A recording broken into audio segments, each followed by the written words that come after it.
Okay, Shalom. This is the Israelite School of Universal Practical Knowledge under Commanding General YAHANNA. Started out of 1 West on 25th Street, Harlem, New York. The I.S.U.P.K is not affiliated with any other group. You understand? And since 1969, the I.S.U.P.K has been teaching the so-called blacks of the transatlantic slave trade and the natives of North, Central, South America, according to the Bible and biblical prophecy and biblical history and other archaeology and history and facts. We have proven since 1969 that the Israelites are those 12 tribes which are in, in the Western Hemisphere predominantly, which are the so-called blacks, the transatlantic slave trade, and the natives of North, Central, South America. And since that time, UPK has been holding down the truth and been defending the faith according to the sound doctrine which was revealed unto the elders. You understand? And so today is the Tuesday Brotherhood class. I'm Priest Officer 500, Shamgar Bun Yamyan. You understand? Holding it down here in the London and the UK area. And the title of the class is today is, you understand, title today is Love Thy People. Love Thy People part 2. It's a continuation of the last class of last week. You understand? Just a reverb and go over it again, you understand? In these times of nation turning against nation and wars and rumors of wars and the end times and all the things that we as a people have suffered and endured, and the oppressor and these other heathen nations which are round about us who are currently warring with each other and having their own disputes among themselves. We should remember our own people. You understand? We should remember the brotherhood and sisterhood that will forge and strengthen and hold a strong foundation of our nation and our people and our kingdom to come. You understand? We shouldn't worry about them. We should let them kill each other and destroy each other as they are, and we shall watch as their kingdoms slowly come down, and our kingdom will slowly rise. You understand? In the midst of them destroying themselves, we should strengthen ourselves. We should love our own people and not be so simple and weak to think that we should join with the Arabs or join with the fake Jews or join with any of those heathen nations. We should join to ourselves. You understand? So, like, if you could get me Zephaniah 2:1, Baba Kishar.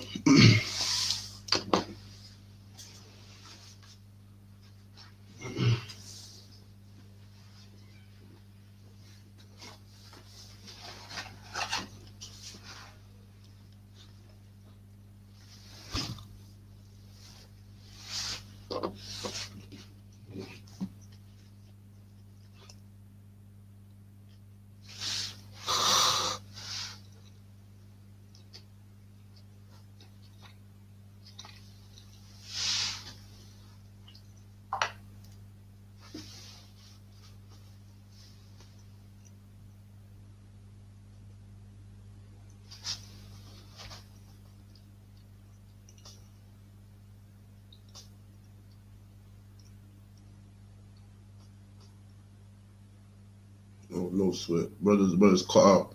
You understand? Well, till he comes back, you understand? That we in these times should remember brotherhood. We should remember who we are, remember where our allegiance should lie. Our allegiance should lie to our people. The blacks, Hispanics, Native Americans, the people of the book, the chosen people of the Most High, people that are oppressed and hated of every nation and used and abused by every nation. You understand? And are envied by everyone. We should have brotherhood for those people and none else. We shouldn't have no compassion for them. When the hell has any Palestinian, any Arab of any kind had any type of you understand, sympathy for us? When have they ever been protesting in their streets for seeing us on land being slaughtered by the hands of the oppressor? You understand? Oh, you back? Oh, Most High Christ. Right, yeah. Zephaniah 2, verse 1. Gather yourselves together. Yeah, gather together, O nation, not desire. So you understand, the Bible says to gather ourselves together. It says to gather ourselves together, yea, the nation that we are not desired, man. We are the people that are not desired in the eyes of every other nation, man. You understand? When the Arabs enslaved us, when the Africans enslaved us, and the white men enslaved us, they didn't think about us. And Amalek, the fake Jews, when they funded You understand? Our slave trade. When all these things came down, and all these nations around about us always turned their backs on us, we as the slave need to rethink ourselves, man. Need to bethink and recalibrate our minds to remember the crimes of our enemies, man. You understand?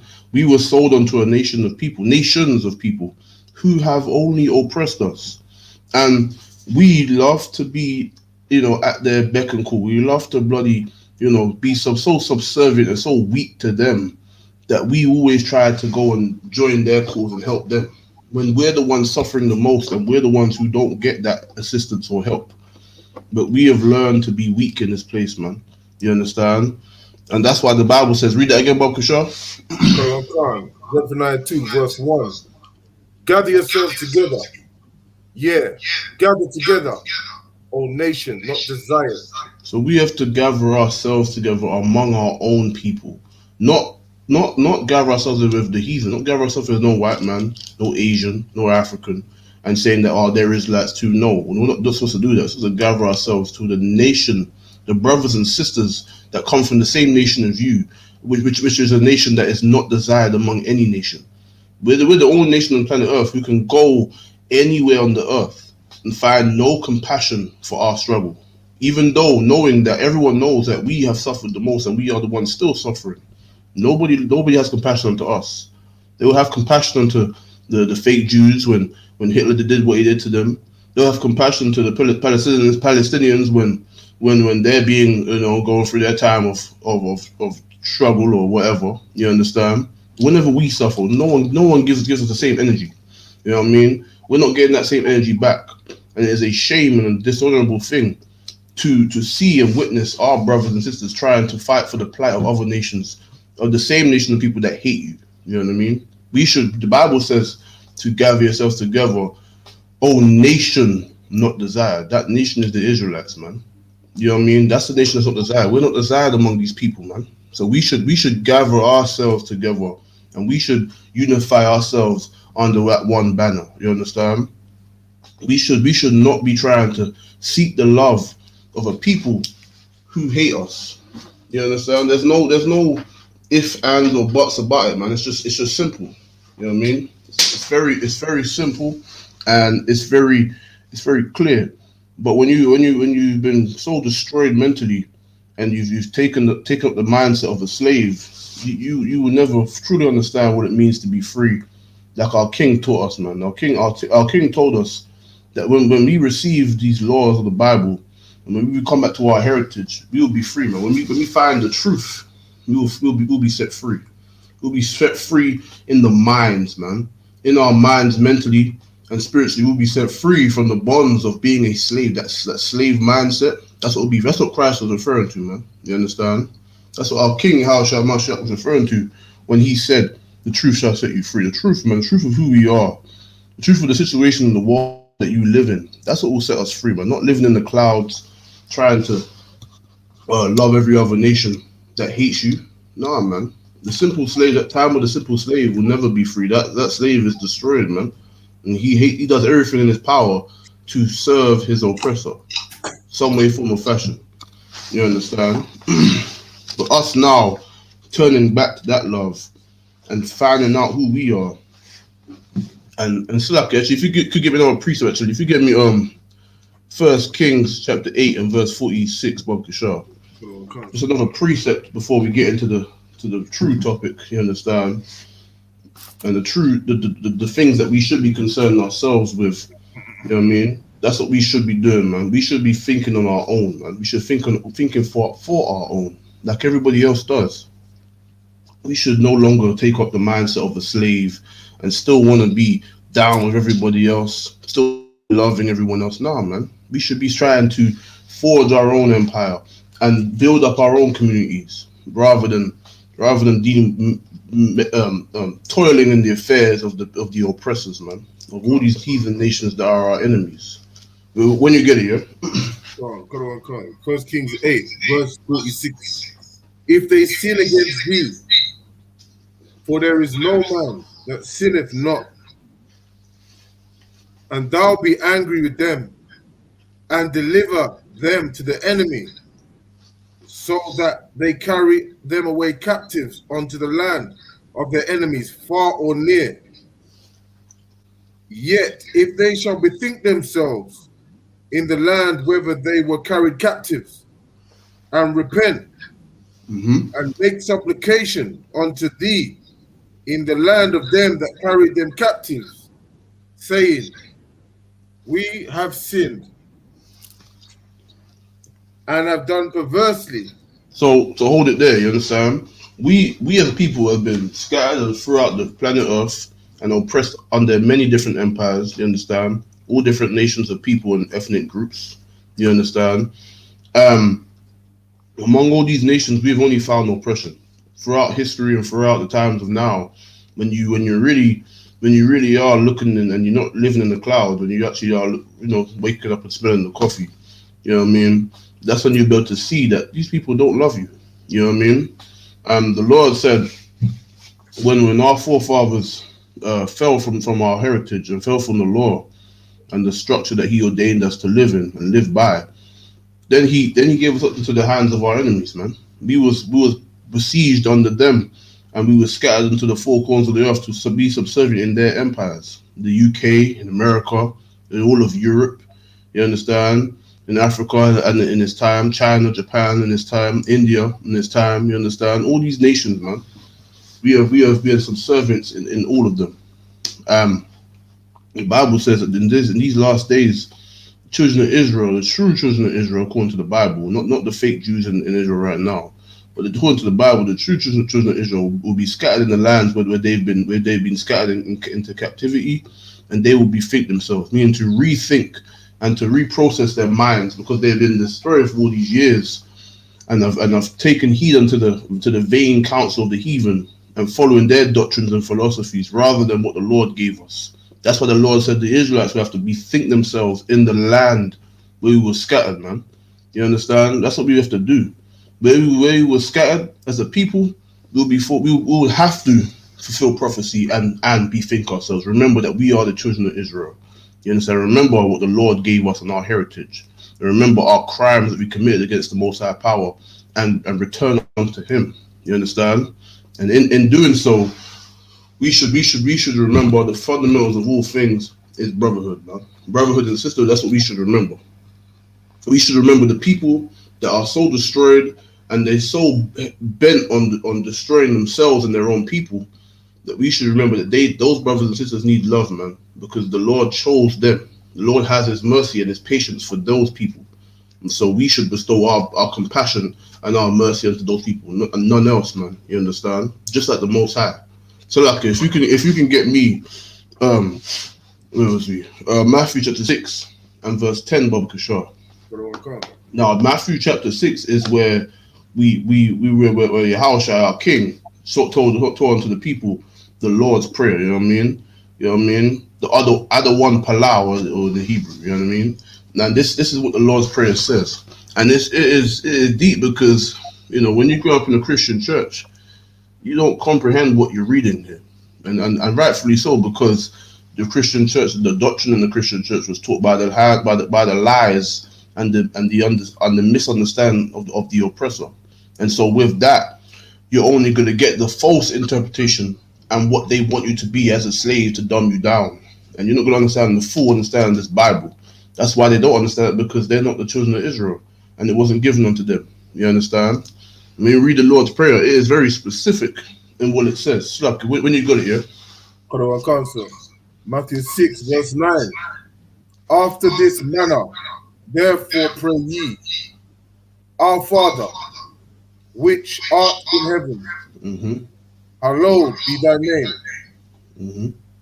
Thine kingdom come, thy will be done. So the Lord's Prayer, it says, "Thy kingdom come." You know what I mean? The kingdom of heaven will be on this earth, and it will come down. You know what I'm saying?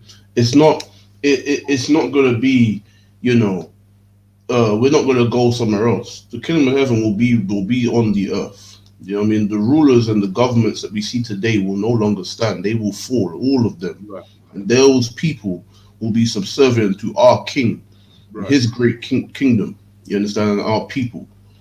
we would be the government, the ruling government across the entire planet.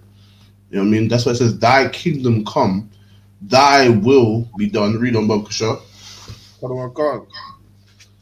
In earth as it is in heaven. So as it is in heaven, meaning as it is in the kingdom, as it is when the Lord rules wherever He dwells. You understand? How He rules is how how the kingdom of heaven on the earth will come, man. That's why it will be on this earth. You know what I mean? That's how it will be, because it'll be just like the Most High would ordain everything to be in rulership.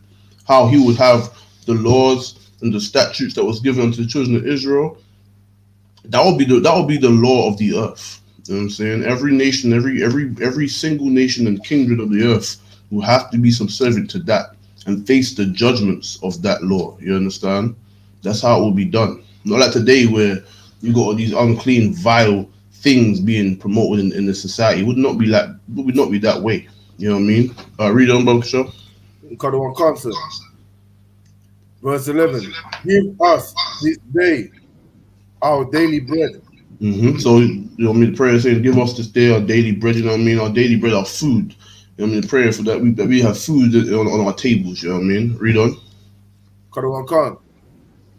And forgive us our debts, as we forgive our debtors. So it says here it goes here, man. It says, forgive us our debts. Now our debt is our crimes and our sins. You know what I mean? Against the Lord, against the Most High power. The prayer is, asking Most High to forgive our debts, man, as we forgive our debtors. That's what that means, man. You know what I'm saying? And it's so deep and heavy, because this prayer in itself shows you that the only way you can truly pray to the Most High is if you have brotherhood, if you have that sisterhood, because you will never hold a grudge. You know what I mean? The Lord, the same way you're praying for the Lord to forgive your debts that you committed against Him. Remember the years and years before the truth of living in the world and ignorantly so, not working on Sabbath and doing certain things which are not of the Lord, and breaking the law. You know what I mean? All the laws and all the crimes and the debts that we owe to the Most High. This prayer is saying, this is the righteous man praying to the Most High, saying, forgive our debts, man, as we forgive our debtors. Meaning, a brother or sister that has committed a debt against you, a crime against you, or a sin against you, you should, without even question, it says it right here, as we forgive our debtors. You know what I'm saying? So this person who's praying this prayer would automatically, without even a question, forgive his brother and sister. You know what I mean?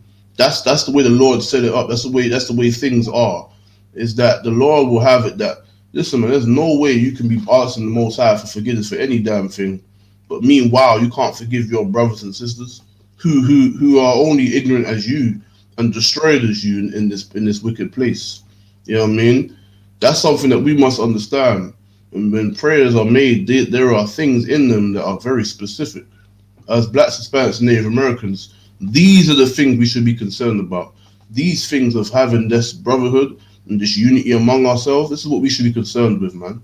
The things happening in the world today are only what is written, and their kingdom will come down. You know what I mean? But we as a people, we should not be concerned with them. We should be concerned with us.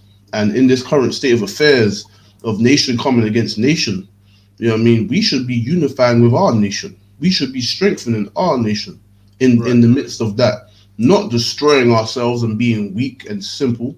We should look towards the unity and the strength of our people, because in these times of war, any nation, so like, hold what you got.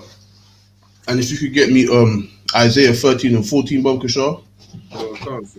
Because in this time, we should only look towards our own. And this is why. You know what I mean? Like, if wars and rumors of wars has taken place, and these are all nations and kindreds fighting against one another, how can we, in the midst of it, be still wanting to be subservient to any of these nations, man? You think for a second that when war breaks out officially, you think that those Palestinians are going to come and save you? You think they're going to come and fight and join arms with you to fight and defend you? No. They're going to do what they can to defend their own, man. Just as every other nation will. They will defend their own. They're not looking for you. You know what I mean? Any chance they get, they will oppress you and use you for their benefit. But every nation is turning one against one another. I'm going to read it right now. So, like, when you got it, yeah? Isaiah 13, verse 14. Mm-hmm. And it shall be as the chase robe, Mm-hmm.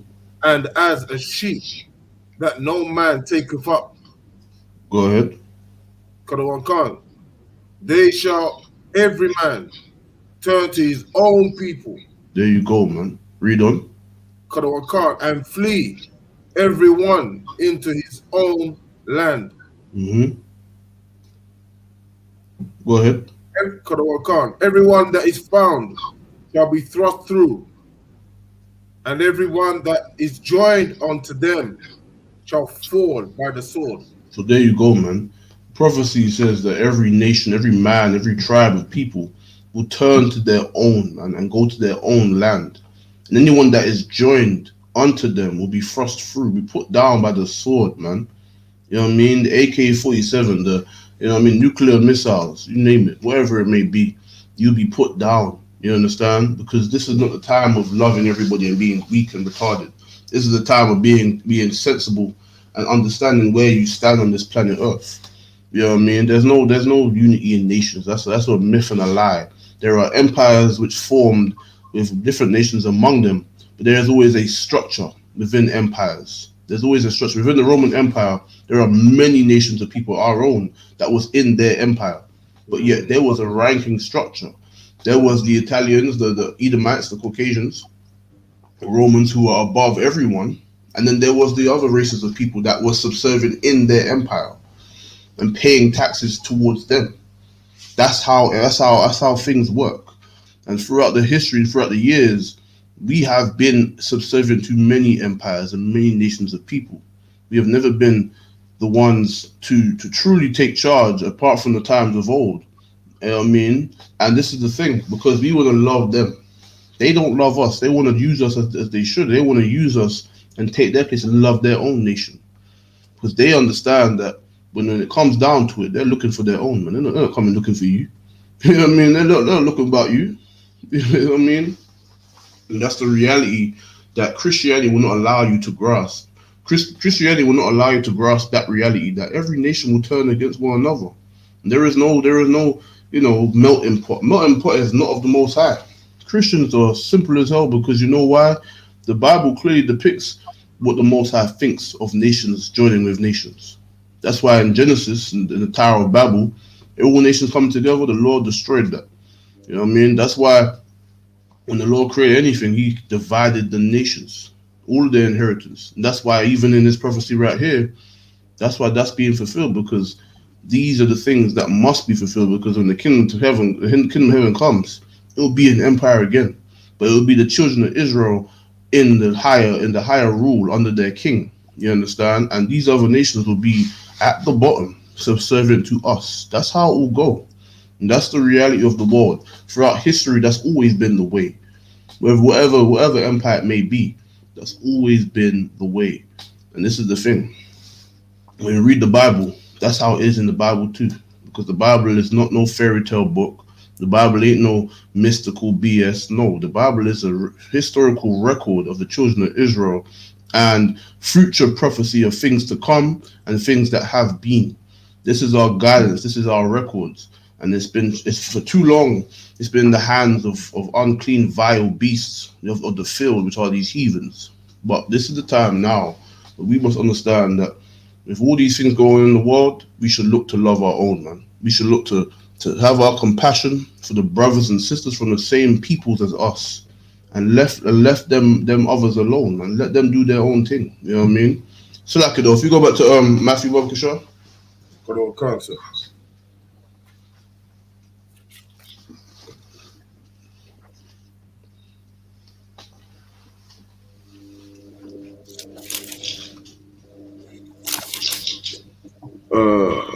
Verse 13. And lead us not into temptation, but deliver us from evil. For thine is the kingdom, and the power, and the glory, forever. Amen. All right, so no sweat. So that's the Lord's prayer. But the point that was made is that when it says to forgive forgive us our debts as we forgive our debtors. That's the talking about the brotherhood and sisterhood that should already be in the man or woman or child, whoever, to send up those prayers into the Most High. It is already expected of you that you would in yourself already, without even a question, have forgiven your brothers and sisters for any things that they may have committed against you, because you're looking for forgiveness from the Most High. It just goes hand in hand. It's just the way of things. That's the way it is. You know what I mean? But Salaki, if you get me 2 Corinthians chapter 2 and verse 10, Baba Kashar.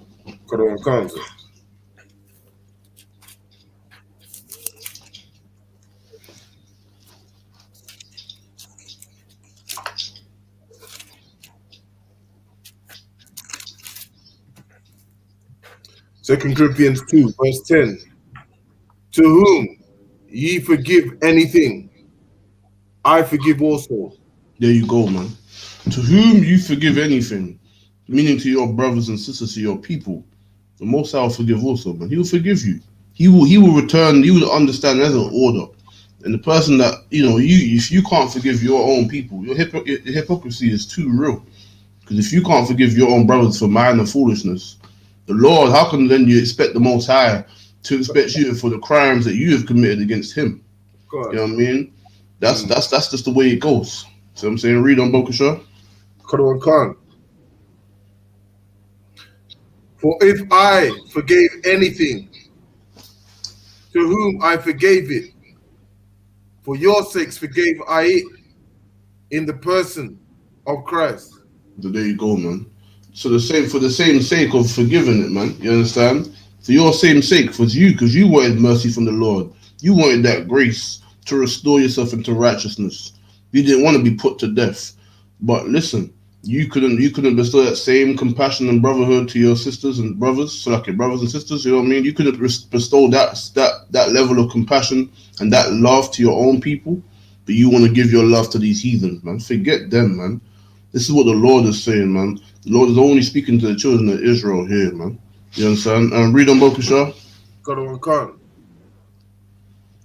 Lest Satan should get an advantage of us.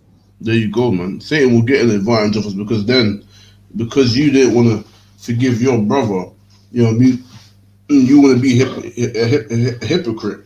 Satan's job is to cause you to be destroyed. Satan's job is to tempt you to be a judge of the Lord, man. You understand? To receive the judgments of the Lord and to be destroyed. Because by you being carnal and weak and not forgiving your brothers and sisters, right? The Lord can then not forgive you. So then by the way of the motion of things how it has to be carried out, you will receive judgment, and Satan would have got the upper hand. He'd have been like, yeah, I did my job. You know what I mean? He's happy. He did what he was supposed to do, and he would have had the upper hand. He would have got the victory that day because he tempted you and he caused that level of knock-on effect, that domino effect for you to have hatred for your brother, and then you don't by means of that you don't have forgiveness from the Lord, and that's what it means, man. So that's the reality, man. We got to learn to forgive our people. That is something that in the Black and Hispanic and Native American community is something that would solve so many issues and so many problems, man. You understand? Because of that one thing, we can't give our compassion, but we want to love to give our compassion to someone else. You know what I mean? Name a nation of people, Blacks, Hispanics, Native Americans want to give their compassion to them. You know what I mean? Some way, form, or fashion, you want to give your love to them, but then ignorantly so you can't see that same nation of people has only oppressed you and your people within your communities. You know what I mean? It is a sick and simple thing, but with the damage and the destruction that's taking place into the minds of our people, these are the things that must be said. Your Christian pastor will never say this. Your Muslim imam will never say this. Your Rasta priest, or any of them religions out there, they ain't gonna say that because they're too weak. They're not built to say what needs to be said. They're not built to say what is right. You know what I mean? They're built on.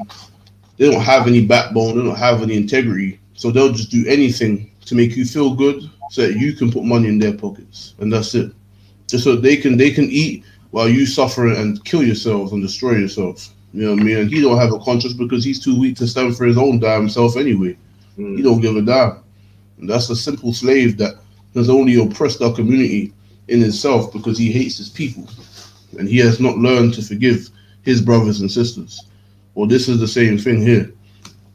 We have to remember that because you know what I mean. It's not those people that are suffering with us. It's not no Arabs that are suffering with us. It's not no fake Jews that are suffering with us. They're the ones. Those people, those nations of people, they have inflicted destruction upon our people, historically and in today within our communities, man. Those fake Jews in Stanford Hill, you think they give a damn about you? Look how many communities in the Americas and everywhere we dwell where they've taken over our communities and kept their wealth within themselves and taken over our communities and made our communities what they call it again? Not Rica. What do you call it? No, that's not the word I'm looking for, man. Where they take over our communities, right? And gentrification. That's what I meant to say. Where they gentrify our communities and they up the prices, build the community, make it look nice, and then it's too expensive for us to live in, so they take it over. They take over our businesses. The rent's too high, so we can't afford to uphold the business. So then they take over that. You know what I mean? That's what they do. They oppress us in their stores when they go in there thinking that we're all thieves and shooting our children in there and wrongfully assaulting them and mistreating them and ridiculing them within our own community. This is what they do. And knowing that they treat us and feel this way towards us, all their wealth and riches come from the people within the ghetto, man. You know what I mean? The blacks, Hispanics, and Native Americans. People they hate, but their great wealth and all their houses that they've managed to buy and businesses that they're able to build up and store is based on the wealth that is collected off of our people. And this is what they will do. You go to Jamaica right now, you got East Indians over there, you got Chinese over there. And what they're doing, they're buying up the land and gentrifying areas and taking over businesses where we in our own so-called own place of living and land have to pay them rent and have to go to them for jobs. You see what I'm saying? That's what the Bible says. The stranger that is near thee will rise up over above thee. That's talking about the other nations who don't necessarily rule these kingdoms and don't rule over the earth like the so-called white man does. But these are the other nations, other kingdoms of people who still benefit from our destruction. And we as a people need to get it together and realize that the only place where blacks, Hispanics, and Native Americans can truly find salvation and truly find strength and unity is in the I.S.U.P.K under command of YAHANNA, man. You understand? Right. There's no other place. Until we realize that, that's why suffering will only further continue within the community. Because we are being plagued with not only the destruction of mind, but we are suffering these curses because of the fact that we still ignorantly don't want to stand and observe and take heed of what the Lord has given us to listen to and to follow. That instruction, that order. You know what I mean? That's what those commands, that's what we don't want to hear. But we should take heed, man. And remember the crimes of these heathens, man. And remember the suffering of our people, our brothers and sisters, and our young ones. We should remember that, man. Remember the crimes of these nations. Don't forget it. Because they don't forget the small things that happen to them when you do something. You know what I mean? You do one thing to one of theirs, they're gonna blow up and think it's something like it's a whole friggin' massacre when it's just one person. But meanwhile, when you suffer and you're dying consistently, you're not really getting no justice because you some way, form, fashion have to join with something or some philosophy or some people that is not there for your benefit. They're only there for their own benefit. You understand? So Salakia, if you get me Ephesians chapter 4 and verse 32, Bokasha. Ephesians 2. Salakia, what was that? Salakia?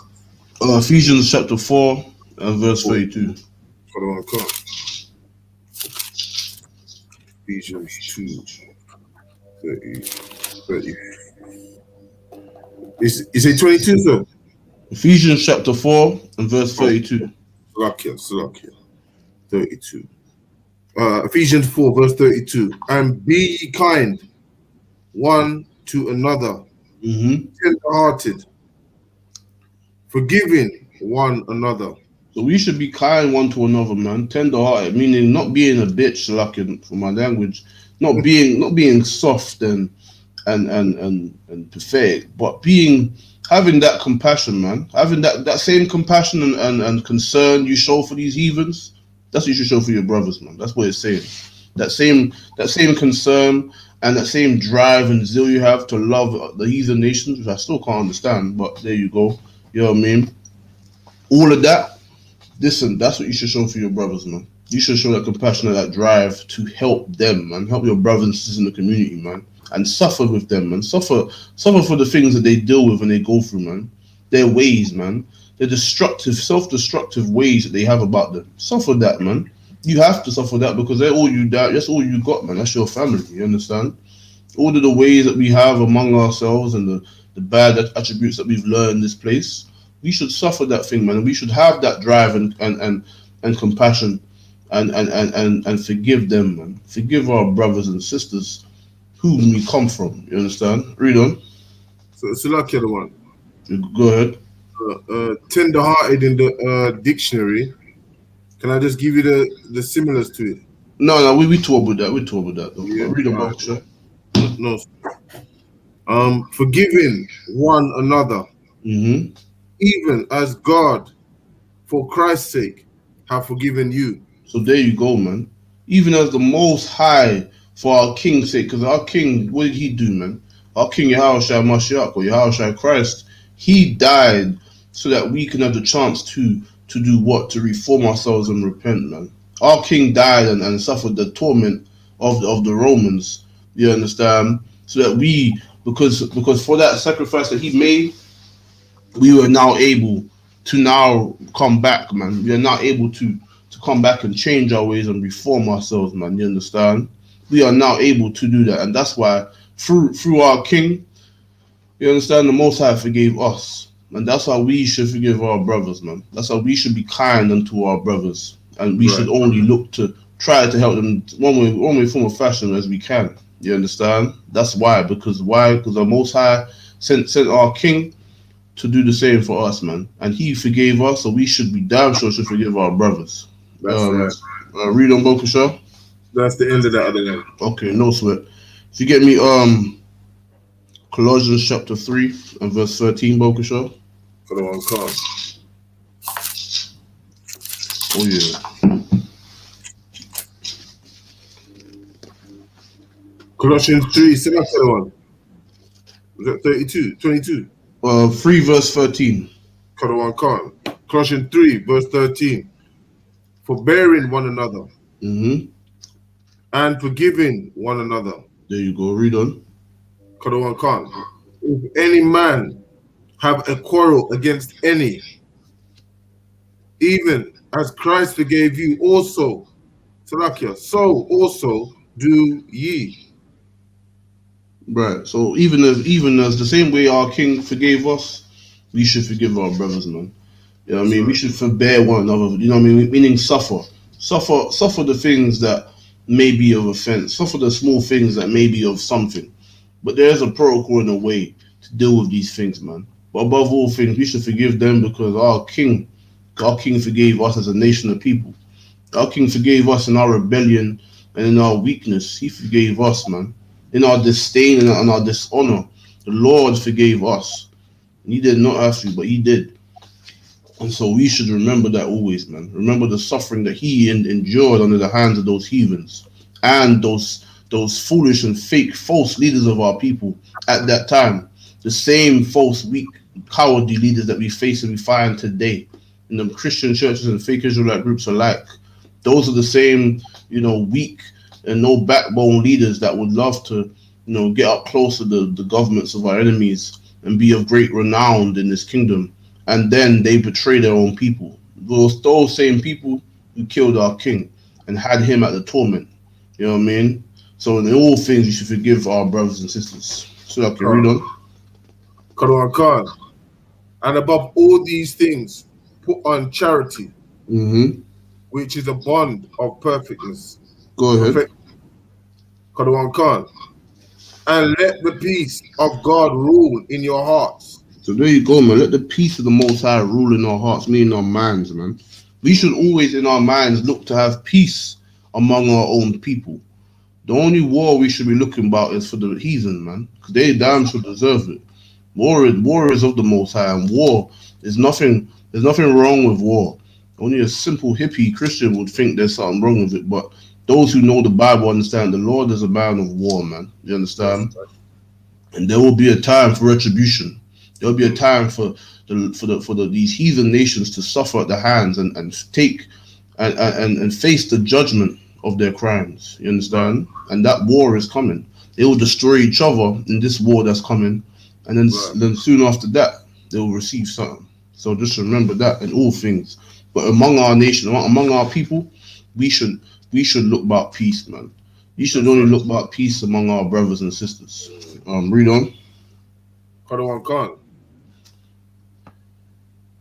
Let the word of Christ dwell in you richly, in all wisdom, teaching and admonishing one another in psalms and hymns and spiritual songs, singing with grace in your hearts to the Lord. Go ahead. Kadawan Khan. And whatsoever you do in word or deed, do it in the name of our Lord Yahawashi. So that's right, man. So anything we do in word or deed, we do it in the mindset of thinking and understanding that we do it as our King would have us do it. That's what it means, you understand? We would do it in remembrance of our King, what he would say. He would have us say and do. So that's how we should conduct ourselves in our lives. We should think, you know what? What would the Most High do, man? What would our King, Yahushua Christ, do, man? Our King would not have it that we would look to make war with our brothers. You know what I mean? But we will look to have it that we will have peace. But we will not stand and be tortured. We will not stand and be abused by anybody. You know what I'm saying? We will defend ourselves. But at the same time, we always look to have mercy unto those brothers and sisters. And we look to always find peace in all that we say and do with our brothers and sisters. You know what I mean? Read on. Kadawan Khan.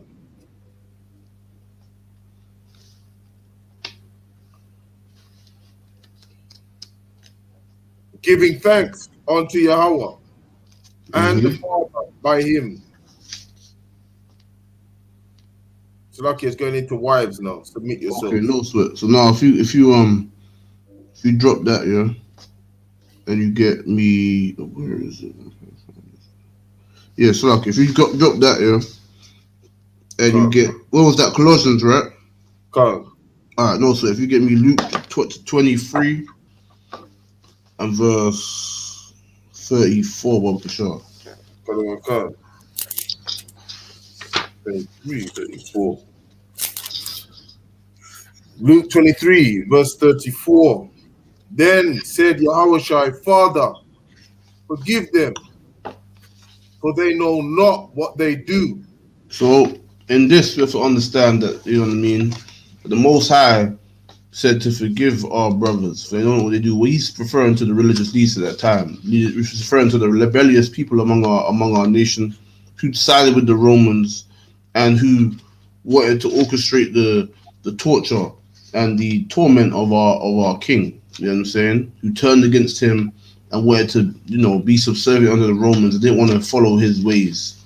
Well, that's what he said unto them, man. In the midst of all of these things, their traitorous and weak acts, he said unto the Most High, listen, Lord, forgive them, man, for they don't know what they're doing, man. They don't know what is to come upon their heads. They don't know how foolish and weak they are. That's what he's saying, man. And that's the mindset and the spirit that we should have when we deal with our brothers and sisters. So I can read on. And they parted his raiment and cast lots. Meaning they took his clothes, right? And because remember Christ, you know, he wore nice garments, you know what I'm saying, good quality clothes, man. And then they were like betting of it, you know what I'm saying, betting for the clothes. See, say who can get his clothes, who's gonna get his nice garments, you know what I mean? So they were gambling for it and betting for it. You know what I mean? Read on. And the people stood beholding, and the rulers also with them derided him, saying, or derided him, saying, he saved others, let him save himself. Mm-hmm. If he be Christ, the chosen of Yahweh.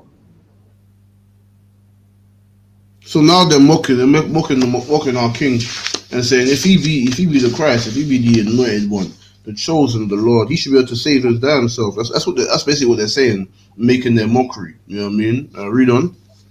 Kadwan Khan. And the soldiers also mocked him, coming to him and offering him vinegar, Mm-hmm. and saying, if thou be the king of the Jews, save thyself. So they're mocking him again, you know what I'm saying? In the midst of him being whipped and tortured and blood everywhere and flesh ripped out from his body, right? They're offering him vinegar, man. Of all things to give a man in that state and condition, vinegar is you know what I'm saying, it's not something that it's not gonna be nice. You know what I'm saying? It's bitter and unclean, you know what I mean? Hard on the tongue. And it's bitter. And they want to give him that. It's mockery, you know what I'm saying? Mockery and abuse. Go ahead. Kadwan Khan. And saying, if thou be the king of the Jews, save thyself. Mm-hmm.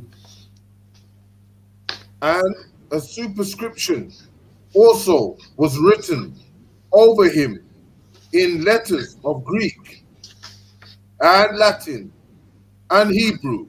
So these are the three main languages that they spoke at that time within those clusters of land, you understand? Because of the different empires that are around about. You know what I mean? Read on. Kadwan Khan. This is the king of the Jews, Mm-hmm. and one of the malefactors which were hanged railed on him, saying, Mm-hmm. if thou be Christ, save thyself and us. But Go the ahead. other but the other answering rebuked him, saying, does not thou fear Yahweh, seeing thou art in the same condemnation?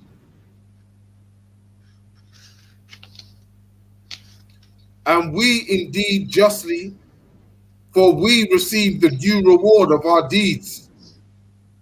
But this man have done nothing amiss.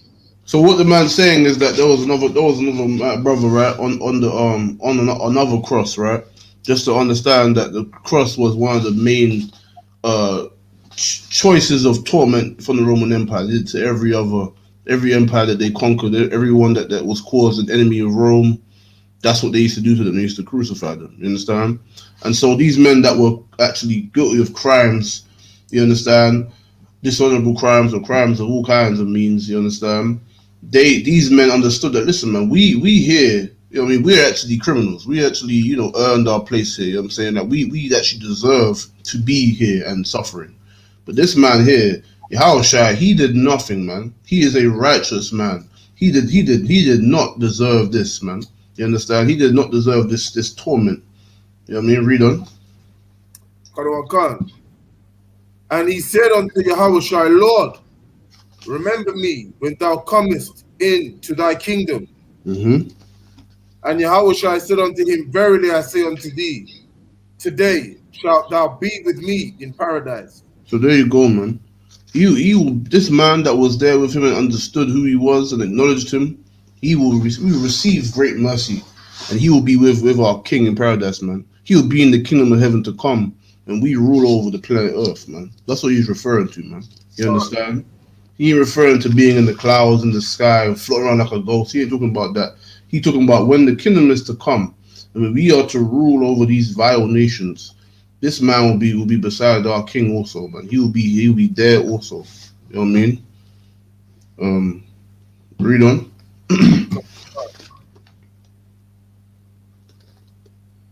And it was about the 6th hour, and there was a darkness over all the earth until the 9th hour, and the sun was darkened, and the veil upon the temple was rent in the midst. And when Yahweh had cried with a loud voice, he said, Father, into thy hands I commend my spirit. And having said thus, he gave up the spirit. So there you go, man. You understand? You know what I mean? He understood that he served this time. He did what you needed to do to die for the children of Israel. He endured all that torment and madness, you know what I mean, from these sellouts, you understand, and from the hands of his enemies, for the true enemies of Israel, you understand? And he did this so that the nation of Israel today has the chance to come back to the Lord, man. Has the chance to come back and restore themselves and bethink themselves, as the scriptures do say. That's what our King did, man. He endured these things not for himself, but for the sake of brotherhood, for the sake of his people. You know what I mean? He sacrificed his own self and endured great torment so that imagine having someone pluck your beard and whip your back to the point where flesh is ripping out your back and being stabbed in the side and beaten, you know what I mean? Unrelentlessly, you understand? And all the rest of it, you know what I'm saying? And he endured that for the sake of brotherhood. He is the embodiment of brotherhood, you understand? Yahushua Mashiach is the embodiment of brotherhood. And that's why he sits in the right hand of the Most High. He sits in the right hand of the Father because he is our King. And he has earned his place, you understand? And true brotherhood is something where you can sacrifice yourself for the plight of your people. You put your life on the line and you devote your life to the service of the Most High, man, and his children, man. You understand? You do what is right for the Most High and his people, man. Blacks, Hispanics, and Native Americans, man. You understand? You know what I mean? And that's it, man. You don't trim your ways and desire to have some compassion for these nations, man. You go out your way to do for your own, man. You go out your way to restore your nation, man, and to find your people. Not to look back and try to love off anybody else. You understand? That's what the Lord said in the Bible, that we should gather ourselves together, nation not desired. That's what the Lord said. He did not say for us to, desire anything else or anything more than the unity of our people. We should only desire the unity of our people and the service of the Most High. We should deserve the righteousness among that unity, man. You understand? That's what we should desire. We shouldn't desire that. We shouldn't desire to love other nations and be in cool with them. And nah, man, we shouldn't. That's not our fight. That's not where we should be. That's not our scene, as they say. You know what I mean? That's not the scene we should be trying to show up for, man. We should be showing up to the scene where, listen, man, we should be in a place, in a state and condition where we can see what's going on in the world and we have no part in it. We just sit there and watch and be like, oh, okay, well, that's it. We should just watch it from afar and be doing what we can do to, build up our businesses and try to build up our community and do what we can to restore our own nation. Nothing else. We should be. That's what brotherhood is, man. Brotherhood is having that sincere strength and loyalty within your people, meaning that you will never fall astray from the law and the culture of your forefathers, nor from the Most High power. You understand? And nor from the servitude of the Lord, and damn sure the love and the brotherhood and sisterhood of your people. That's what we need to look about, man. As a people, we need to look about that strength and unity and that brotherhood, because that's all that we have been taken from, and we have been stripped of that understanding. Every other nation of people know that, man. You know what I mean? There's no nation that you can name who don't already have that within themselves. It's just without question. They all operate this way, where they operate within brotherhood and they operate within that unity, where they understand that above all things on this earth, they look about their own culture and their own people. Their people come first.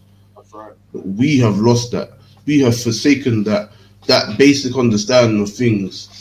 And so we've become what we've become, man. We've become that subservient slave who doesn't know where he's looking, man. He's drawn all about the earth, trying to follow all kinds of different things that don't pertain unto him. He has no place. You know what I mean? The black man has no place being in the military of the white man. No, black man has no place being in the military of any heathen nation. You have no place doing that. You have no place serving in their police force and contributing to the oppression of your own people. You know what I mean? You have no place in there, man. You have no place in their things and enjoying their churches and their mosques and their cultures and their ways and their everything that they do. We should only look about to excel ourselves so that we can better ourselves each and individually so that we can restore and help contribute to our own nation. That's all we should be looking to do. We shouldn't be trying to best friend with them and all that. Nah, man. Because that's that, at the end of the day, that's only led to our destruction. Any nation of people that we have wanted to be friends with and be pally with, what ends up happening is that they find benefit in us from us, sorry, and we end up just suffering, just continually suffering. And that weakness is something that is a virus among our people. That weakness is a virus among blacks, Hispanics, and Native Americans because we are so like a headless chicken at sometimes when it comes to the terms and the relations between other nations. You know what I mean?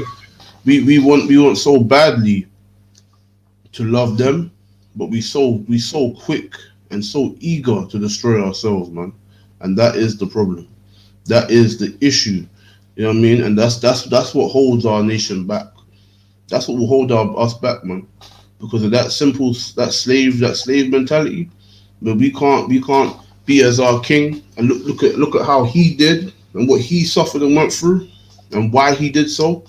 You understand? And what he did it for the nation of Israel, man. You understand? So like you had something. Council, just to add to your point there, so Isaiah 59:10. Like the blind, we feel our way along the wall. Shall I read it otherwise? What was it say?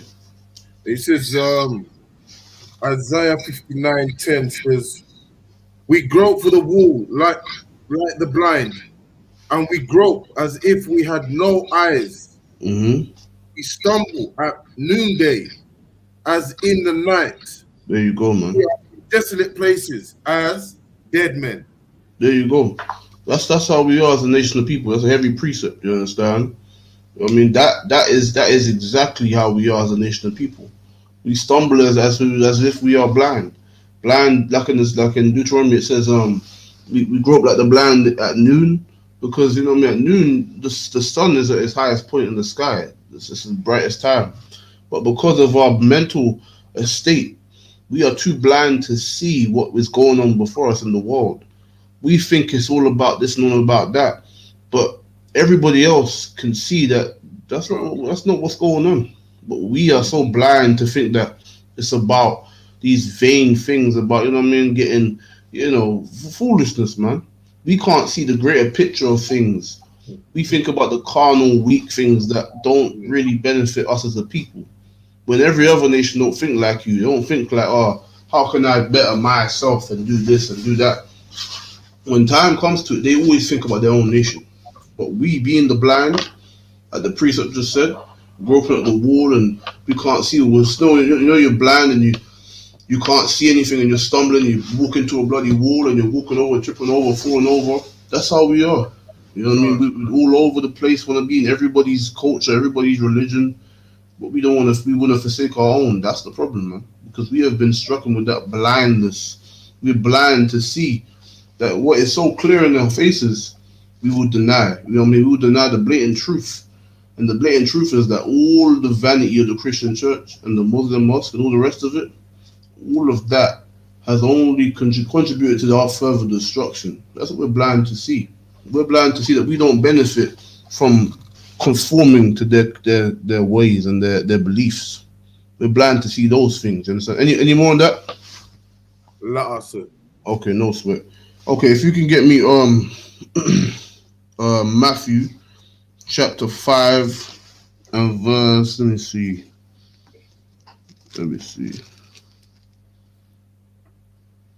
let's see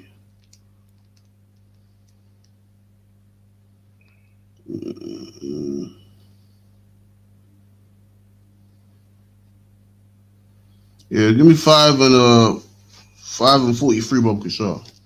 Quran Khan, Matthew 5, verse 43. You have heard that it have been said, thou shalt love thy neighbor and hate thine enemy. So in a 4 time, right? So hold that, yeah. Khan. It will say the 4 time that we should do what? We should love our neighbor and hate our enemy, right? If you get me Leviticus chapter 19 and verse 18, Bob Kishar. Quran Khan. Leviticus 19, verse 18. Thou shalt not avenge nor bear any grudge against the children of thy people. Mm-hmm. But thou shalt love thy neighbor as thyself. So it was said the 4 time that we should love our neighbor and hate our enemies. You understand? If you get me Sirach chapter 12 and verse 12 and verse 10, Bob Kishar.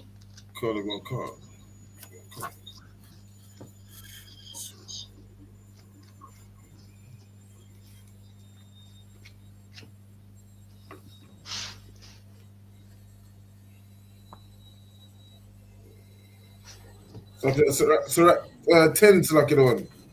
Yeah, Sirach chapter 12 and verse 10. Chapter 12. It's like Ecclesiasticus. Oh, Ecclesiasticus 12 and verse 10. My bad. Yeah, okay. 12 and 10.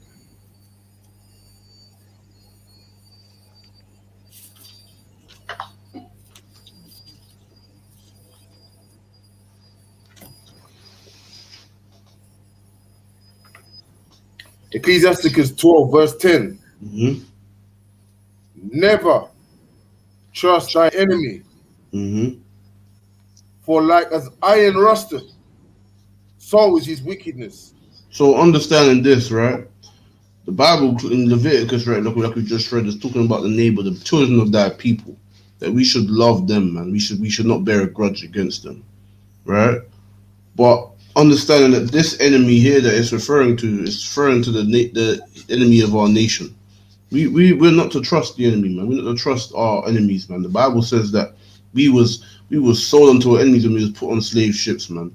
Those other nations of people, those ethnic groups that are not our own, those are our enemies. Those are the ones that have put us in slavery, man. The so-called Africans, the so-called Arabs, the white people, Chinese, Japanese, you name it. Those are your enemies. Those are people that put you in slave ships and contributed and actually benefited greatly from your demise. Those are your enemies of whom you should not trust. You shouldn't put your trust in these people because they're not your own, man. You understand? And the enemy that it's referring to here is not the enemy that we find of our nation. Now, if you go back to Matthew, Bob Kishar, Matthew 5 and 43, you're gonna get to the enemy that it's referring to, man. Matthew 5 and 43. Mm-hmm. Ye have heard that it have been said, thou shalt love thy neighbor and hate thine enemy. Mm-hmm. But I say unto you, love your enemies. Mm-hmm. Bless them that curse you. Mm-hmm. Do good to them that hate you.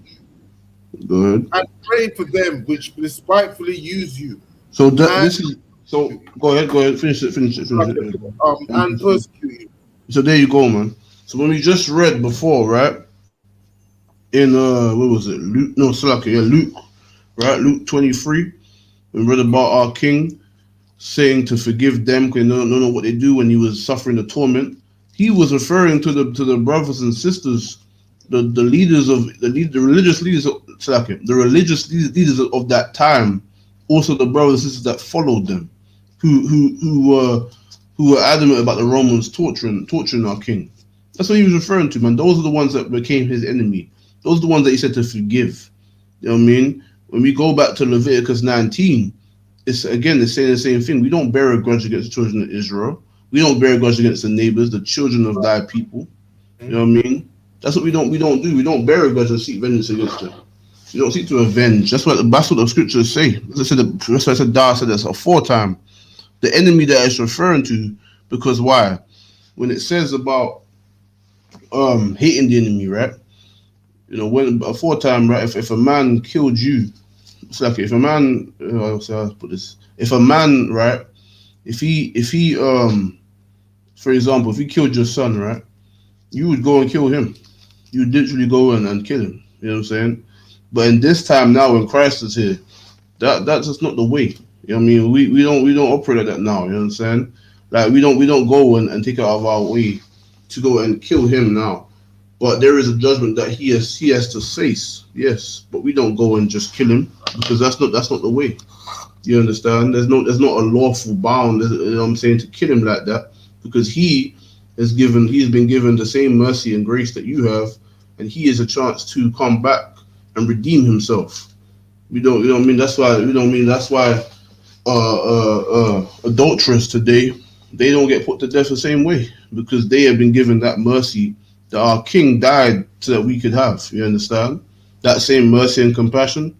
So that's why it's referring to that. You know what I'm saying? And we should look to our enemies of our people, just like when we refer to. So like, if you get me another example is First Samuel's chapter 18, verse 27. Got on, Carson. I believe that's the one where we read about in previous classes about Saul and David being enemies. This is the enemy that it's referring to here, man.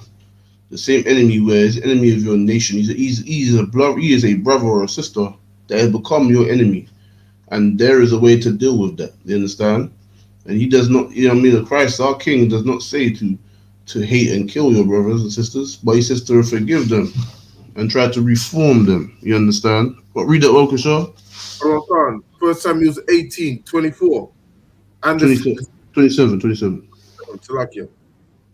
Wherefore David arose and went, he and his men, and slew of the Philistines 200 men. And David brought their foreskins and gave them in full tale to the king, that he might be the king's son-in-law. And Saul gave him Michal, his daughter, to wife. And Saul and Saul saw and knew that the Lord was with David, and that Michal, Saul's daughter, loved him. And Saul was yet the more afraid of David. And Saul became David's enemy continually. So there you go, man. Saul became David's enemy continually. Now, if anyone knows the Bible, you know that Saul came from the bloodline, the tribe of Benjamin, Bunyamin, you understand? And David came from the line of YAHANNA, Judah, you understand? So they were brothers. They were the same kindred and nation of people. So it's not referring to, a different nation entirely. It's talking about enemies among our people, among our own nation. You understand? That's what you would call a civil war, if you call it. You understand? There was many civil wars within Israel, but this is the one little war that happened, right? Which is again, this is the enemy that it's referring. This is the context it's referring to. Saul became David's enemy. You understand? But they were not physically enemies, as in, they were enemies because of a dispute. They were enemies because of the crimes that one committed against another, right? But they're not enemies based on their bloodline. You know what I'm saying? Our blood enemy is the heathens. They are our enemies. But we have enemies among our nation too. And that's what it's referring to. When there's righteous and unrighteous, you're going to find enemies among them. You understand? We have many enemies in this truth, holding it down and being the defenders of the truth. We have enemies in these fake Israelite groups. Many other organizations which are the enemy of Christ. But they are enemies. There are many of our brothers and sisters among those groups and among those doctrines and organizations, the Christian church, the Muslim mosques. But those facilities are our enemies. And those within it is based on the fault within them. You understand? Just like how Saul was David's enemy. And David was righteous. But yet this man is unrighteous. He's still his enemy. Well, that's how today in the UPK, The enemies of the UPK are those are not in the sound doctrine. Those are the enemies of the Christ with their false doctrines and their false heresies. They are the enemies. They are our enemies. You understand? But we don't look to go out and slaughter them. You know what I'm saying? Not at this time. We in the time of Christ, judgment will be fulfilled in the earth. That's different. But at this time now, we don't look to come at them and destroy them, because our brothers and sisters are among many of them, and they have become our enemies, and that's what it's referring to. The Bible says, if you go back now, Salaka, to Matthew, read verse 43 again, Bob Kishore. Matthew 5:43. 5:43. Cool.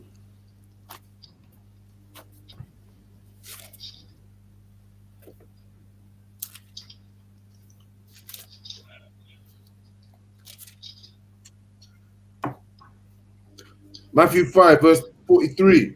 Mm-hmm. Ye have heard that it hath been said, Thou shalt love thy neighbor and hate thy enemy.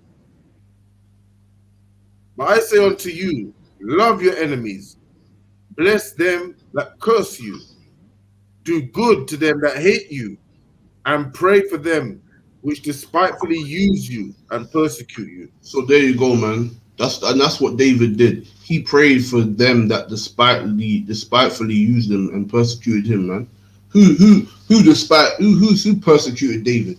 King Saul. He persecuted him and despised him and used him. He used him because why? He was the head of his military. That's why he used him. He made him go to the forefront of the battle and fight his wars. You know what I'm saying? He used him. And every whim he tried to have him killed. That's who he prayed for, though. That's who he had mercy unto, man. Just like our king when he was on hanging and hanging from the cross, you understand? And he had with the false religious leaders and the sellouts of that day, you understand, that were against him. He prayed for them. That's what he did for the blacks, Hispanics, and Native Americans. He prayed for his brothers and sisters who were against him, who were his enemies. You understand? He did not try to avenge nor bear any grudge against them. But he knew that, listen, man, these people are your enemies, but they are your people. You understand? They have chosen the wrong side, but they are still your nation. And that's like for those that are against the UPK. They are chosen their side. And listen, we will defend the faith until the very end. You know what I'm saying? But we're not gonna defile ourselves with sin and corrupt ourselves and put a hand on them. No, we will defend ourselves, damn right. But we're not gonna put a hand on them and start going on them in the road and start bullying people. We're not doing that. You understand? We're not at their door. We're not doing that. You know what I'm saying? But we will honor what is written here, man. And we pray that all Israel, you understand, will hearken unto the sound doctrine.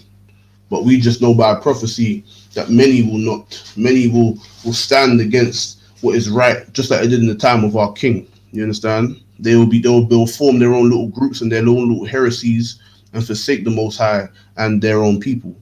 And that's why those of us in the truth will stand and do as our king did, man. You understand? We'll stand and be as that great example and be better for it. You understand?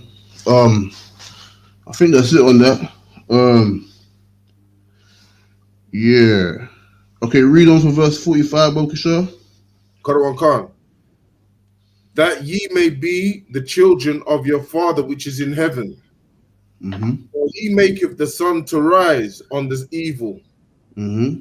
and on the good, and sendeth rain on the just and on the unjust. So there you go, man. The Most High is the one who sendeth these things unto the unjust.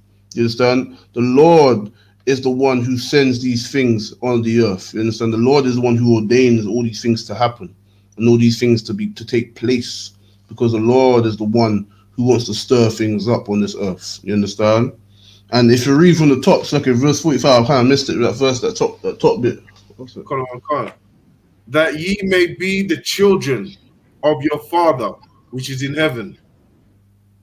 For he maketh the sun to rise on the evil and on the good, and sendeth rain on the just and the unjust. So like, go back to top again. Top again, my bad. Just reading this. Khan. Yeah. That ye may be the children of your Father which is in heaven. So there you go, man. We that ye may be of the children which are your fathers in heaven. So what's this talking about, man? It's talking about Israel. You understand, the Israelites. That ye, it's very specific, very possessive. The ye is talking about is the Israelites, man. May be as your father which is in heaven, man. You understand? That's what it's talking about. That's who it's talking about, referring to, though. You understand? They ain't talking about nobody else. This ain't talking about loving the heathen. This ain't talking about loving the oppressor, loving massa. This Right. ain't all about. This ain't about that. You understand? This is about loving our nation, our people, man. Especially in these times of wars and people coming against one another, we should be looking to our own because that's what everyone else is doing.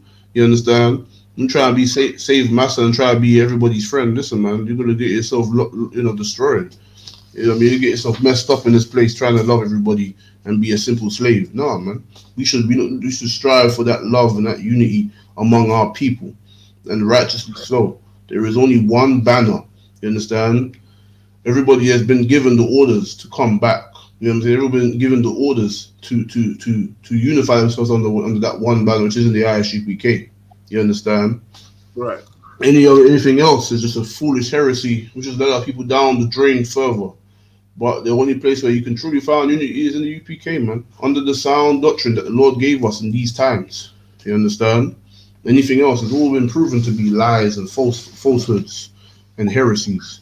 But we should strive in understanding that the Lord gave us this truth, and that those who forsake it to go do something else and do their own thing, they they are they are no longer with the body of the Most High in Christ. You understand? They have chosen to be heretics, man, and they have been enemies and betrayers of the Most High in Christ, just as those people who were standing against Christ in when he was suffering the torment. You understand? We should know and realize that brotherhood is more than just you know loving and just the Christian will tell you that you should just love unconditionally and that's just gonna make everybody happy. No, it's not. We have blacks, Hispanics, and Native Americans have loved everyone continuously. In all that we've endured, we still love the oppressor. You know what I mean? And in all that we've endured throughout history, we still want to go to their churches and still want to drink at their water fountains, still want to go and do whatever they do. We never want to just do our own thing. But when we've always tried loving them, you understand? The Arabs oppress us, we want to love them. Chinese, Japanese, you name it. We want to love everybody. Loving everybody is not going to save nobody. That's just going to be end up continuous down this line of being destroyed and being oppressed. But we should know that in these times we should love our own, man. You understand? Love our own people. That's the love that we are missing and lacking. Because we're reading this right here, right? The Christian will come and tell you that, oh look, see, love your enemies, and they obviously don't understand the context. But be that as it may, they're saying this, right? But the enemy of your people, you won't forgive him. You'll forgive a man and a nation of people who have destroyed us, man, and slaughtered us, and still are oppressing us. You'll forgive them because of your weakness. But the brother who owes you £10, the brother who owes you 20, brother or sister who owes you something or done you something little, you can't forgive them. This don't apply to them. You know what I'm saying? This don't work for them. This only works for the oppressor. And that's the mindset of those who are in the church and in these other heretic groups. This is the mindset they have. Everything that they do is, even if it's subconscious or conscious, whatever it may be, it in some way, form, or fashion goes out to loving a nation that hates you and hating and destroying your own nation. And that's the reality, man. That's the reality that people don't want to face. They think everything's about love and all this nonsense, man. That's not going to help nobody, man. Listen, man. War will come, and nations will be destroyed, and people and great slaughter will come to this earth. And the thing is, whether you like it or not, that's gonna happen. Whether you hearken on to what we say in the UPK, that's gonna happen. People will die. You know what I mean? Nations and kingdoms will be brought down low. And then another kingdom will rise above all these nations and kingdoms. And in that kingdom, it will last forever. You understand? And when you come back in the regeneration through the line of your seed, you'll come back and you'll be at the bottom. You know what I mean? You'll be at the bottom just like how you are now. because you wanted to do what felt good to you. You wanted to be carnal and weak. And so, in the kingdom to come, when your brothers and sisters are in rule, you will be no different from trailer trash that you see today. Trailer park trash, where their people are ruling and they're just not quite with them, are they? I mean, yeah, they have the pride of their nation, but they ain't living like them. They're living with everybody else at the bottom. And that's how you will be, man. When you choose to desire another nation of people, you never find, when your people are suffering, you didn't want to stand with them. When the people were damaged and destroyed, you didn't want to, you wanted to get away from your people and reject your people. You understand? But now, when your people will take rulership in their rightful place on this earth, that's when you're going to be like, oh, well, we're all the same, we're all brothers. But you weren't saying that when we was in the ghetto, suffering and dying and destroying ourselves. You wasn't there when we was in the gutters. You know what I mean? You wasn't trying to be one of us then. So now that it suits your needs and suits now it seems to be nice. Now you want to come back to your people and try, you know what I mean? That's what always happens as well. Many of these celebrities as well that you see what I'm saying, a lot of them, they'll be like, listen, they'll be like, you know what, they forsake their people, and in trying to pursue wealth and riches and fame, they forsake their people, and then in doing so, everybody acknowledges who they are. They're sellout coons like Steve Harvey and Terry Crews, all these men there, yeah. But then always what happens is these rich people, they end up getting a reality check, and they end up the oppressor that they want to love so much and grin teeth with so much shows them his true colors, and shows them that all the wealth and the fame that you've earned and found in this place, right? It means nothing. You're still a nigger in his eyes. You're still one of them who may not be in the gutter. You may have nicer clothes than them. You may have nicer cars, nicer house, but you're still one of them in the oppressor's eyes. And he will remind them of that. You know what I'm saying? He will remind them that that's who they are in your eyes.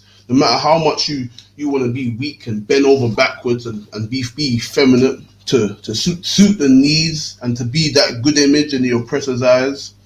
When you're found and the oppressor shows his true colors and he treats you how he would expect the devil to treat you. You understand? Now you want to come crawling back to your people, and now you're gonna be like Black Lives Matter and all this and all that. But then everyone looking at you like, listen, man, when you was living up over there in them nice houses and stuff, you was looking down on us and speaking ill of us. But that's how it's gonna be in the kingdom. They're those that choose to forsake their people in this time and envy the oppressor. You understand? In the kingdom to come, they'll try to come crawling back, and it won't be happening like that. You understand? You know what I'm saying? The judgment of the Lord will stand. And there's no fairy tale. There's no Cinderella story, all that nonsense. Listen, man, all it is a simple understanding of there is a way to be and there is a way to not be. If you want to be a conform and you want to conform and love everybody and be a part of this kingdom and forsake your brothers and sisters in the process, then you go ahead. But listen, don't try to come crawling back and try grow your hair now, try grow your beard and try to come back to your people and your nation, try to say you're down with people, but you was wearing them tight clothes and grinning teeth and bold head and bold face and doing all the gay stuff on TV. Listen, man, nah, you can't come back to us like that. when we stood out through thick and thin in the oppression in this system that we're going through, and we stood with our people in our nation, and we were loyal. You know what I'm saying? We was loyal unto death. But you was a coward and ran and forsook us. Nah, man, you ain't gonna try to come back to us now. It's not gonna work. And that's the reality that we have to understand. There is no space in this world for this mindset. That mindset of being able to jump and bounce around whenever it feels good to you. You should stand for something whatever, through thick and thin, you stand for what it is that is right, man. You understand? And that's something that, again, is not found in our communities. Being able to stand for something in the midst of everybody supporting it, and in the midst of everybody that doesn't support it, you stand for what is right regardless. That's something called integrity. You don't do it because everyone else likes it or because it feels good. You do it because it's right. You understand? So like though, if you give me Proverbs 3:31, Bob Kasha, you understand? This is the mindset that we have to all understand and hearken on to. There is no space for that. Go ahead. Slack it one. Proverbs Yeah, 3 verse 31. go on. Envy thou not the oppressor, and choose none of his ways. You know what I'm saying? We have been commanded to envy thou not our oppressor, man. You can't read this enough. You know what I mean? You can't read this enough. The Bible is so clear on its stance on peoples and nations around the earth and where those who have been chosen should stand. And the Bible, read it again, Bob Kushar. Proverbs 3 verse 31. Envy thou not the oppressor, and choose none of his ways. We should envy not the oppressor, man. The oppressor is the so-called Caucasian, man. The oppressor is the so-called Indian man, the East Indian. You understand? The oppressor is the Arab man, the African man, the Chinese, the Japanese. You understand? All these nations of people, they have oppressed us, one way, shape, or form. These fake Jews, they call themselves Jews. The Amalek, the people that are in Israel right now. You know what I mean? Those pretenders, those culture bandits, they have oppressed us too. You know what I mean? But then everyone wants to, whenever they go through something in this people, everyone wants to give them compassion and love. But listen, man, we have suffered at the hands of all these nations, and retribution will come. You know what I mean? Those of our people that fail to seek retribution, you are a weak, no backbone coward, man. If you, as a black, Hispanic, or Native American man, do not seek retribution for the crimes against your people, you are a coward. You are a coward, a shiftless, no backbone little rat who has disdained and has forsaken his people. You understand? Every nation of people always seeks retribution for their own. Always. You understand? Other than us. Other than many of us. You know what I mean? We don't want to seek retribution, but all those that understand, we should seek retribution for the crimes that they have committed against us. You understand? We should seek the retribution because why? Without it, what are you going to stand on? How can you love those people that you claim to love without seeking justice for those people? You understand? We can never find brotherhood and sisterhood if you don't want to do what is right just for the sake of the betterment of your people. That's what brotherhood is about. That's that word brotherhood and sisterhood. That's what that means. You know what I mean? It's to go about your way to truly serve your people and serve the Most High in doing so. You understand? Serving the Most High is the only way you can truly find brotherhood. You understand? You should always seek retribution for the people because why? If you do not, then what does that say? What is it? What do you think about your forefathers and your people that you come from? If you don't seek justice for them, that means you don't care about them. It means you hate them. You understand? That means you dishonor your people. If you don't seek retribution for the things that happens to you, listen, man, you're gonna be siding with them and thinking everything's all good and pally with them. Listen, man, that means that you truly have sold out. That means you truly hate your people. You understand? But so like if you get me what was that, Ecclesiastes chapter 7 I think it is.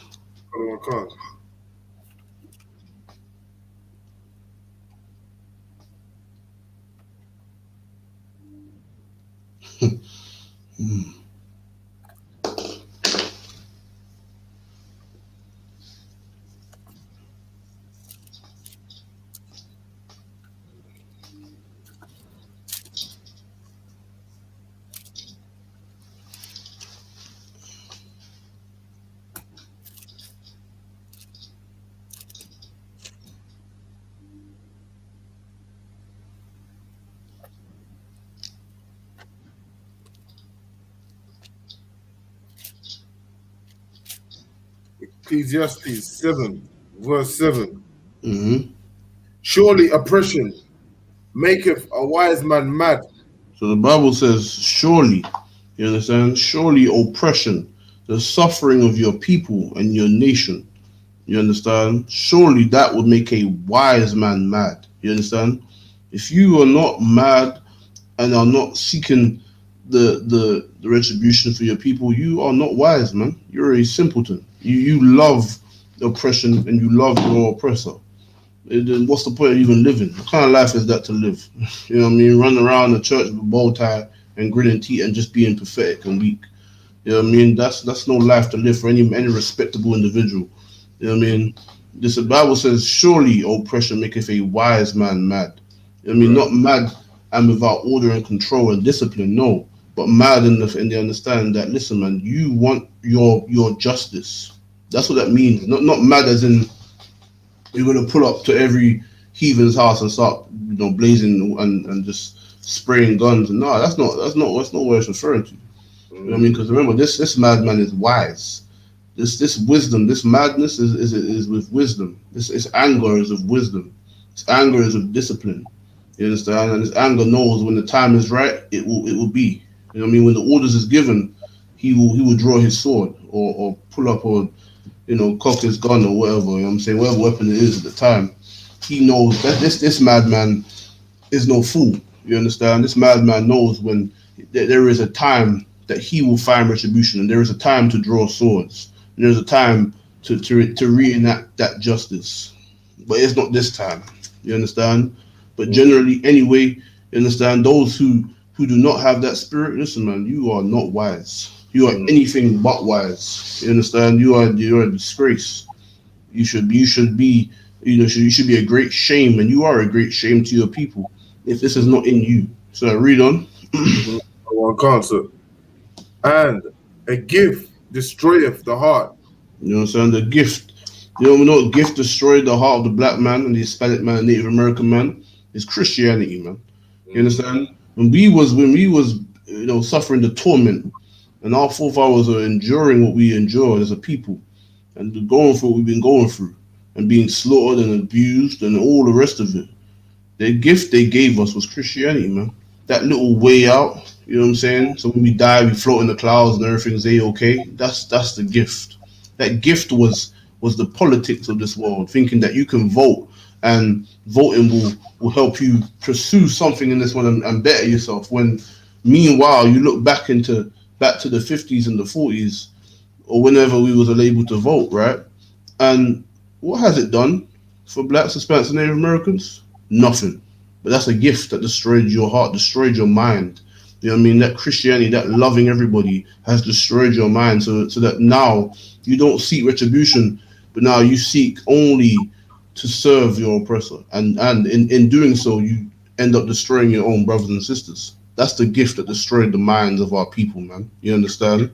That's that gift that destroyed the minds, man. That gift of loving everybody and everything's okay. And we can do better and love your enemies, but without understanding of context. You understand? Read on. Our concept. Verse 8. Better is the end of a thing than the beginning thereof. Mm-hmm. So better is the end of a thing than the beginning thereof. More time than not, you know what I'm saying? Things when it starts, it's always going to be hard. You know what I mean? It's always going to be. So okay, read it again. Our concept.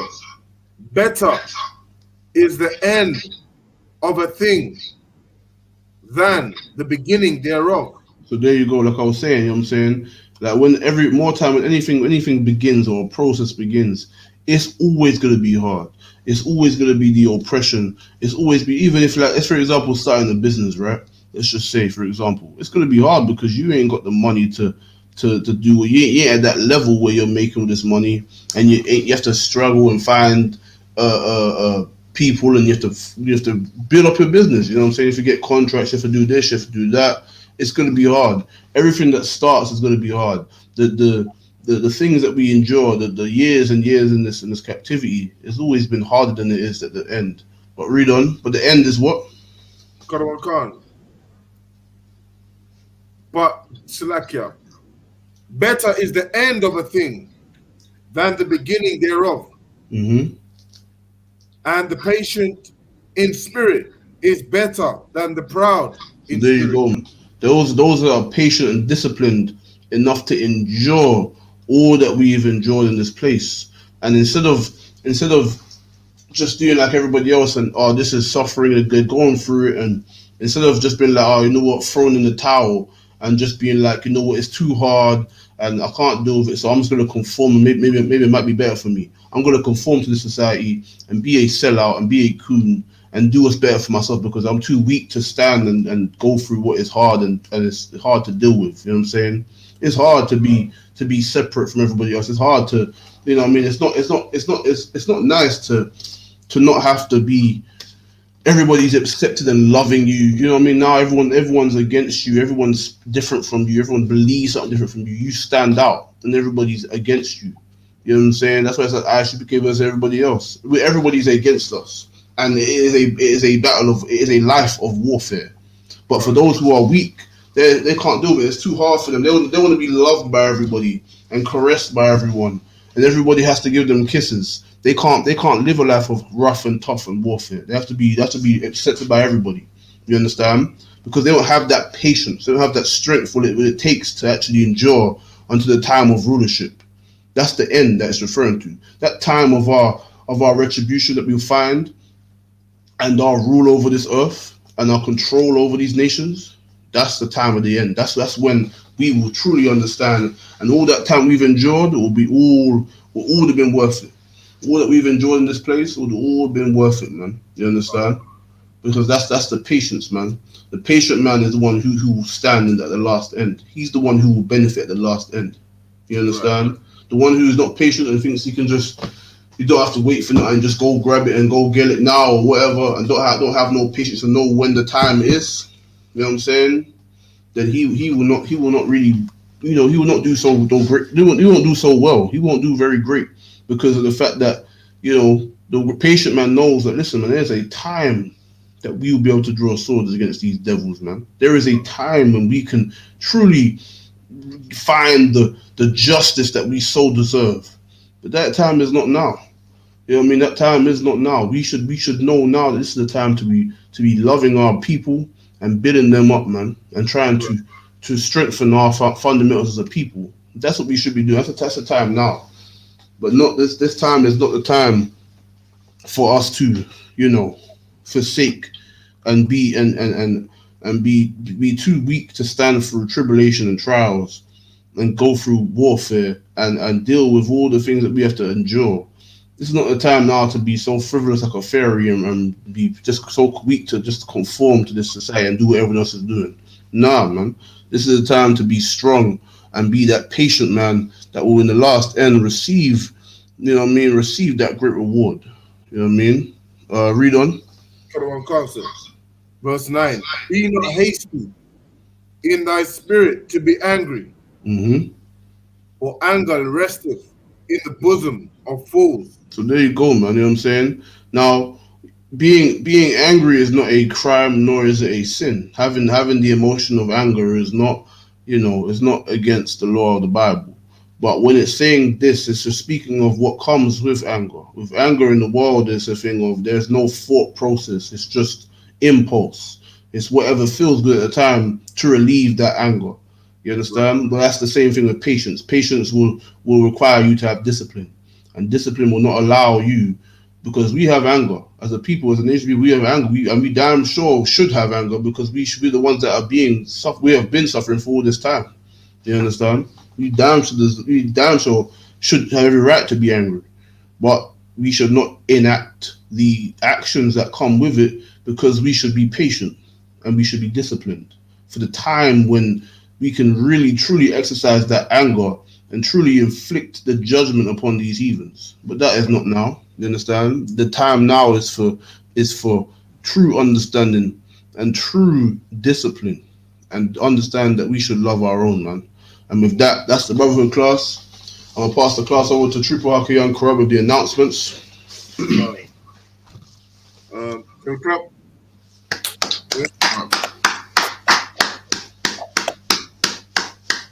We are the ISUPK, started out of 1 West 125th Street, Harlem, New York, under Commanding General YAHANNA. Rule for a new brother and sister. When a new brother or sister comes into the school, they are off limits for 6 months. They are to be saluted only. They are here to shed themselves of the world. If they need transportation, the teacher will arrange it. After 6 months, if a brother or sister has an interest in a particular person, he or she must get permission from the head to speak to a brother or sister. There is another 6 months in which the brother and sister will court each other. After this 6-month period, the brother and sister will get permission from the head to marry. Tithes, which is a commandment, Numbers 18:21 and Malachi 3:8-10, means tenth in the Hebrew, my Aishara. 10% of every penny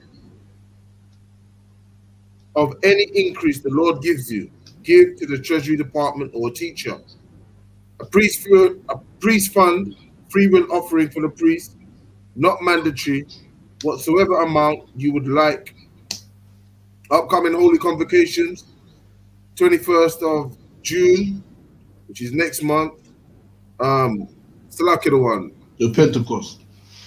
Feast of Pentecost. Remind the Akim and Akwaf to check the bulletin board in the hallway. If anyone wants to be a true part in the school, start wearing all black boots, shirt, pants, headband, and scarf. With that, a margin.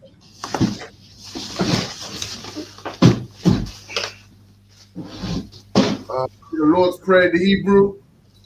Abanawa. Obanawa. Shabbat Shemayim. Bar Shemayim. Kodash. Kodash. Hayah. Hayah. Shamkar. Shankar. Yahweh. Yahweh. Malakovka. Malakovka. Taba'ah. Taba'ah. Ratazaka. Ratazaka. Hayah. Hayah. Aisha. Asha. Barataza. Barataza. Kawar. Kawar. Hayah. Hayah. Bashamayim. Bashamayim.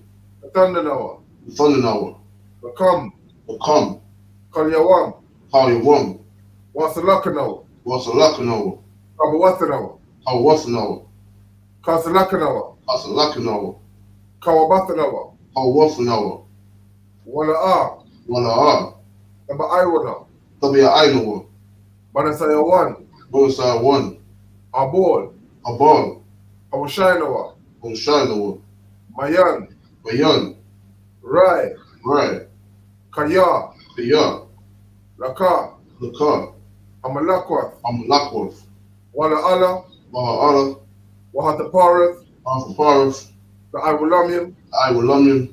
Amen.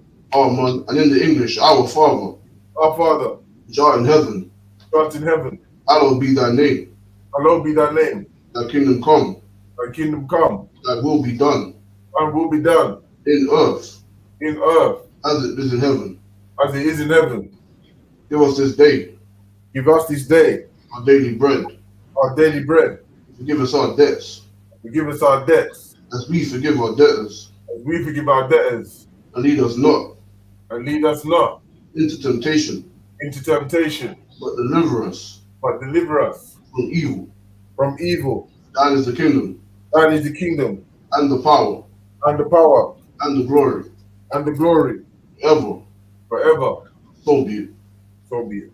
And with that, the courtesy salute to the teacher. I imagine Shabbat. I imagine Barak. Yahweh Ba Hashem Yahweh Barakatah. Yahweh Bashim Havshah Barakatah. Yes, I'm a tough. Class dismissed. Shalom. Yahweh Bashim Barakatah. Yahweh Ba Hashem Barakatah.